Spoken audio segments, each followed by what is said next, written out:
¿Alguna vez ha conocido personas que siempre están hablando de sí mismos? ¿Se molestan si dejan de ser el centro de atención? Estos son indicadores bastante significativos de arrogancia en las personas. La altanería y la presunción suelen ser indicadores de una experiencia limitada y un temor a quedar en ridículo frente a personas más preparadas. Los arrogantes intentarán forzar todo dentro de su estrecha visión del mundo para no tener que dar explicaciones. En la imagen podemos ver, ¿cree usted que existe una creciente tendencia hacia el individualismo? Estos son factores de la arrogancia de una autoridad hacia un individuo que no tiene protección de la lluvia. Ejemplos así como en el siguiente video que pueden reconocer de unas redes sociales.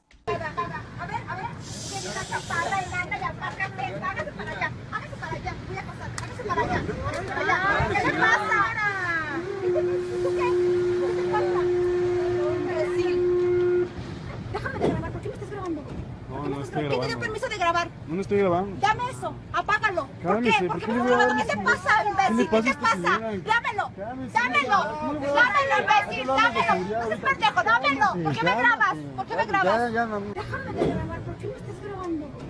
No estoy grabando. ¿Quién te dio permiso de grabar? No estoy grabando. Dame eso. Apágalo. ¿Por Cálmese, qué? ¿Por qué me estás grabando? ¿Qué te pasa, imbécil? ¿Qué te pasa? Dámelo. Dámelo.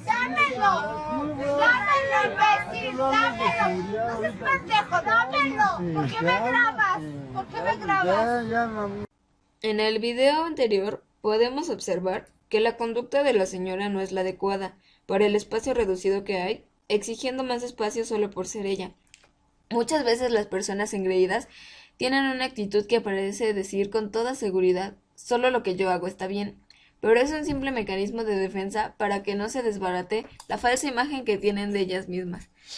Si su interacción con otros pensamientos y creencias es completamente despectiva, eso solo puede indicar un egocentrismo gigantesco sumado a la ignorancia notable, o una manera de rechazar cualquier idea que pueda amenazar su mundo de fantasía en el que solo ellos pueden sobresalir. La arrogancia es una característica que presentan algunas personas y que se manifiesta a través de la presentación de características como la altanería, la soberbia y un sentimiento de superioridad que hace que el individuo que la posee se sienta muy superior a los demás. En tanto a la persona que la ostenta popularmente se le denomina como arrogante. Como podemos observar en el video presente, dos chicas se dirigen hacia donde están las hermanas Wilson, después de haberles lanzado una mirada despectiva. Estas empiezan a soltar una serie de insultos y de cosas ofensivas hacia las hermanas Wilson, mientras tratan de defenderse para dejar en su lugar a las atacantes, haciéndoles mención de que no son ni más ni menos que ellas.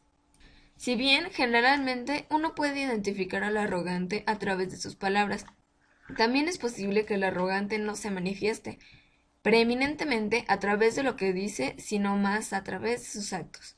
Por ejemplo, en una reunión o en cualquier otro ámbito, el arrogante será fácil de detectar porque será aquel que constantemente echará por la borda las opiniones y comentarios del resto de las personas, por supuesto, situándose él por encima de las mismas con sus propias opiniones y comentarios. Tenderá también a subestimar y menospreciar a los demás. De acuerdo a los especialistas de la psiquis humana, la arrogancia es un grave defecto en la personalidad, y como vimos, al ser una característica que el común de la gente rechaza, la persona se verá afectada por un rechazo y desaprobación social. Es así como podemos observar el desenlace de la pelea de las chicas contra las hermanas Wilson, en su intento de todavía insultar o hacer sentir menos a las hermanas Wilson que ellas. Pero finalmente podemos ver cómo poco a poco las chicas atacantes caen en desesperación y las hermanas Wilson toman el control de la situación. Esto resulta un poco divertido para los demás, ya que los arrogantes suelen ser más astutos a la hora de pelear, pero no siempre termina siendo un buen final. A continuación, vamos a profundizar con Inés Temple, que es presidenta de LHH-DBM. Hola, buenas tardes, gracias por entrar al blog. El otro día me preguntaban qué era una de las cosas que más desaniman a un entrevistador para contratar a una persona. Y la verdad es que pensé en varias cosas, pero al final creo que me quedo con arrogancia, ¿sí? Creo que nada desanima más a un entrevistador que encontrarte con una persona arrogante, ¿sí?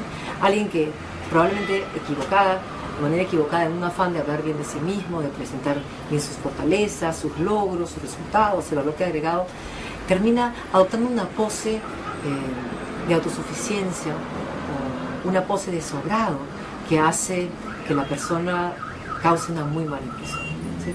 Acuérdense que la gente quiere contratar a gente con la que puede trabajar de una manera agradable, ser buenos miembros de equipo, que se ajuste bien al equipo que existe, alguien que comprenda que los logros van a venir del equipo completo y no de cada uno como jugador individual o individualista.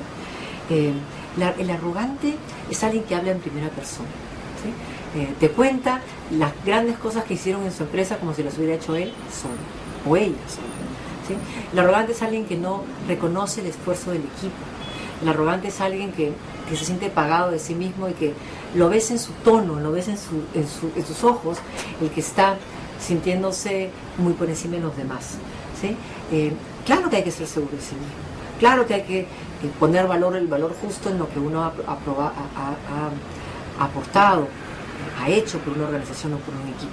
Pero pensar que uno es autosuficiente, pensar que uno es mejor que los demás, pensar que uno vale más que el resto, eso no funciona, ¿sí? Y hoy, lamentablemente, hay ejecutivos jóvenes que tienen muy buenas maestrías, o se han sacado muy buenas notas, o han hecho carrera en muy buenas empresas, que se sienten por encima de los demás. Y yo he visto casos de gente que en el papel tú hubieras dicho, qué buen currículum, quiero conocer a este ejecutivo de todas maneras, y que cuando uno lo conoce dice, no es para nosotros. O le falta madurar, o le falta aterrizar, o como se dice, le faltan algunos arañazos en la cara, algunas de esas experiencias en la vida que hacen que uno madure y se dé cuenta que no es el único, ¿sí? Hoy la madurez es mucho más importante que nada, probablemente. Y una de las mejores maneras de mostrar que uno no es arrogante no es solamente, como decía, incluir a los demás en los logros, sino tener una actitud de aprendizaje permanente. El arrogante, por el contrario, es el que cree que ya lo sabe todo, que ya lo hizo todo, que para qué sigue creciendo a aprender. Entonces, la mejor manera de hablar bien de uno mismo, porque uno tiene que hablar bien de lo que ha hecho, de sus experiencias, de sus contribuciones, es hacerlo con sencillez. Y esa sencillez viene de una actitud de querer seguir aprendiendo, una actitud de hablar de los errores también con naturalidad, porque la verdad, en el mundo ejecutivo muchas veces más se aprenden de los errores que de los éxitos. Y el reconocerlos es vital. Entonces dejemos la arrogancia al costado, es nuestra peor amiga, nuestra peor consejera, quien más puntos nos resta, y además nadie quiere trabajar con un arrogante, son insoportables. Gracias y buena suerte. Chao. Gracias a esto podemos concluir que la arrogancia es un filtro del pensamiento negativo y que nada mata más el carisma que la arrogancia, y por ello es fundamental no caer en esta acción, ya que incomoda a los demás y perjudica el buen desempeño laboral, emocional, social y todos los ámbitos que conforman a un individuo.